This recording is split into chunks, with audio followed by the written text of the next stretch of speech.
Hey there, I'm Morgan from Teachable, and today we're going to be talking about creating a DIY filming studio in your own home. Oftentimes, would-be course creators are experts in whatever it is they want to teach, but when it comes to packaging their knowledge and turning it into an online course, they get a little stuck figuring out how to create the video. And sometimes people even go to great lengths and spend a lot of money hiring videographers or renting studio space, when really you could create a DIY filming studio in your own home. And in this video, I'm going to talk about the equipment you need to do so. So we're going to cover cameras, lighting, audio equipment, backdrops, and editing software. First, let's talk about cameras. And the free option is going to be using whatever you already own. So if you have a cell phone with a camera or a webcam, or one of your friends or family members has one you can borrow, you are golden, because you might be surprised to hear this, but you can actually shoot really beautiful video on just a cell phone or a webcam. The key is making sure you're employing a few golden rules. The first is good lighting, which I'm going to get into later, but good lighting can make even the lowest quality video look great. The second is you want to make sure the lens is pointing directly at you. You don't want it to be tilted up your nose or have an awkward angle down your face. More often than not, a very straight-on, eye-level lens is going to create the best video. If you want to invest a little or you already own a DSLR camera, that's kind of the next level up. Today I'm shooting on a DSLR, and DSLR cameras have an advantage because you can really control how the image looks by changing the settings if you're shooting in manual. For example, usually when I shoot these YouTube videos, it's really sunny and bright outside, but today it's very overcast and rainy and just not a pretty day. So I had to change the settings to kind of get that same bright look, and if I tried to make this bright with a cell phone, the video would turn out grainy.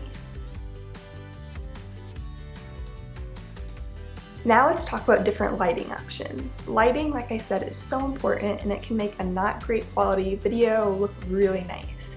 So the first option, and the free one, is just using natural outdoor lighting. And if you have windows in your home or a door or a sliding glass door, you already have what you need to use natural lighting to film your videos. When you're filming, you want to put your camera straight in between you and the natural light source. So pretend there's a window right behind my camera right now, and that's the setup you would need. A few tips for using natural light: you want to make sure you're not doing it when the sun is really harsh or putting beams through your window, or you're going to get weird shadows and distortions on your face. And it's also really important, like I said, to have it straight on. For example, if I'm filming this, I have big windows to the side of me, and even though it's dreary outside, I had to use another light to counterbalance the light. I'll show you what it looks like if I turn that off.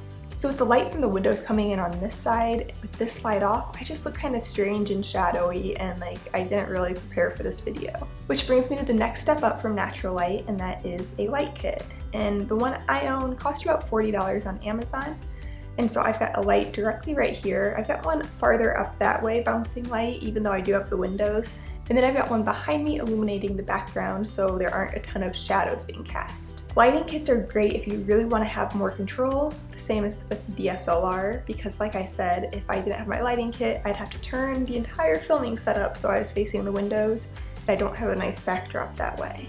And the final tier of lighting is utilizing a ring light. And ring lights are what they sound like. They're rings of light that you put your camera in the middle of, and it just casts a really beautiful light on your face. It makes your skin look great, it makes your eyes glow. A lot of YouTubers who do makeup use ring lights because it's just very beautifying. While my opinion is lighting is the most important part of video, I think most other people would say that audio is. And audio is probably one of the trickiest parts of filming video. It's hard to get it right, especially if you're a beginner. And the key here is you just don't want to use a built-in microphone of whatever you're using to film. So for example, if you're taking the free route and you're using your laptop to film, have your laptop record the video and have your cell phone right close to you off screen recording the audio, and you can edit them together in post-processing. Having a microphone closer to your mouth is going to make your audio a lot clearer, and it's just going to make the entire video come off as more professional. If you're willing to invest a little more, you can get a mid-tier microphone, whether you want a lapel mic like I'm using or a mounted microphone for your camera, which I've also used in the past. I have a Rode mic that's about $40. I'm gonna have a bunch of microphones linked down below from Amazon.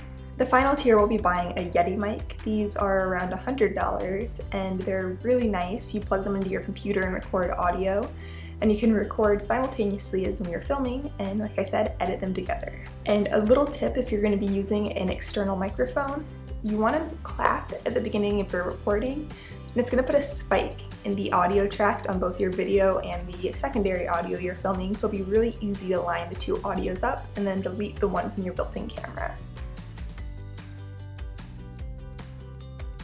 Next, let's talk about backdrops. Personally, I'm a really big fan of more organic backdrops, so just whatever's in your background as long as you tidy up and make it neat. Backdrops are important because they kind of invoke an entire mood on your video. You know, if you have a really neat, tidy, structured desk, the video might seem kind of serious, or people might expect you to be telling them hard-hitting news. Whereas if you're filming in front of a clothing rack and you've got a shelf with your shoes on one side, people are going to expect you to be talking about your favorite fashion trends. And I like to keep a little bit of space over one shoulder so I can put words. If you have a lot of visuals, you might want to do a plain backdrop, whether that's just a plain wall or you're going to hang a sheet, or the kind of more expensive option is investing in a backdrop. And backdrops, if you get the paper rolls, are about $40 in total when you buy the stand and the paper.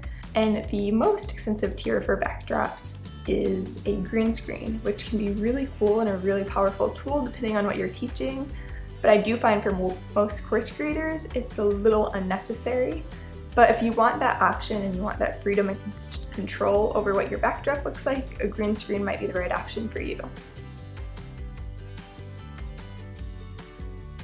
Finally, let's talk about editing your video. And this is another thing that people tend to think is a lot more difficult than it actually is. Your free options are going to be Windows Movie Maker or iMovie, depending on what type of computer you have.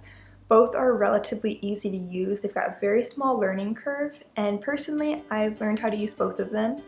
And I just used YouTube to start with, just to get kind of the general idea. And you could actually take online courses if you want to get really good and learn really cool tricks. But if you're just trying to figure out how to cut clips together, there's going to be a YouTube video for that. The next option, and this is one you're going to have to pay for if you want to edit on your cell phone, is buying the iMovie app for your phone, which I think is $8. Or we really like Filmic Pro here at Teachable, and that one's $14.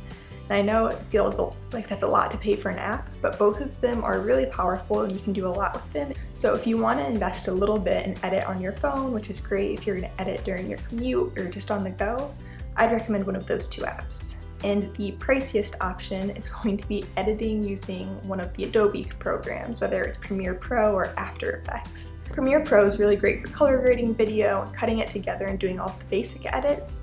Or After Effects is where you can add fun text pop-ups or sound effects, or the introduction and the outro of all of the Teachable YouTube videos were made in After Effects. As for actually putting it together and creating your studio, I'm going to link an infographic on the Teachable blog down below that's going to give you a really great visualization. I'll put some of the more important parts up on the screen now. But all you're going to need is a room where no one's going to bother you and you've got enough space for all of your equipment. And if you're like me and you have a lot of flat, hard surfaces, just throw blankets and towels around to muffle any echoing. I've got a TV to the left of me with a bath towel over it. I've got a breakfast bar right behind you. It's got about 4 different blankets and pillows on it, and I'm on a carpet, and that just kind of eliminates some of the hard surfaces and makes the audio a little bit clearer. Otherwise, get to creating your DIY film studio. I would love to hear any tips and advice you have down below, and also let us know what you'd like to see next. Here at Teachable, we want to create the videos that you want to watch, so if you have any requests, just tell us in the comments. Otherwise, until next time, thank you guys for watching, and I'll be back soon with another video. Bye!